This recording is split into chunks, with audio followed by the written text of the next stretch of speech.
Hello, আসসালামু আলাইকুম। আজকে আমরা শুটে চলে আসছি।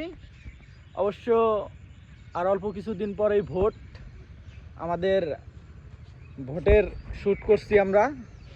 এই যে আমরা সবাই এই পাশে আসছি শুটিং স্পটে। মতির ভাই, কি অবস্থা? বেশি ভালো না, চলে গেছে আমার। আচ্ছা আকাশ, এ করিম তোকে যে খেতে পানি দিবা নিয়া কইছি, পানি দাও আবার দেনো ভিডিও মারাইছ, তাড়াতাড়ি যা শিগগির খেতে মধ্যে পানি দিবি। তোমার কি অবস্থা? অবস্থা আমার ভালো না, আমি ছুটে আছি। ওই যে সুন্দর খেতে সমকামিতা হারাম এই এখন আর ঘুম নাই। জসিম ভাই, জি ভাইয়া, তোমার কি অবস্থা, কেমন আছো? আলহামদুলিল্লাহ ভালো আছি।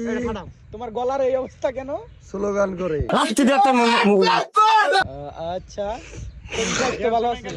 স্বাস্থ্য খুব খারাপ, গলার অবস্থাও খারাপ। গলার অবস্থাও খারাপ, রাতকে দিন একাকার। আজকে আমাদের জসিম ভাই একটু গলার অবস্থা একটু খারাপ, তাই আর কি শুট একটু ওর দ্বারাই কম হবে। একটা বুড়ি আছে, তো আর কি বলার, এই যে আমাদের মালপাতি ভালো না। চলে যায় শুটে। আমার কিছু বলার নাই, ডাইরেক্ট তুমি চলতেছে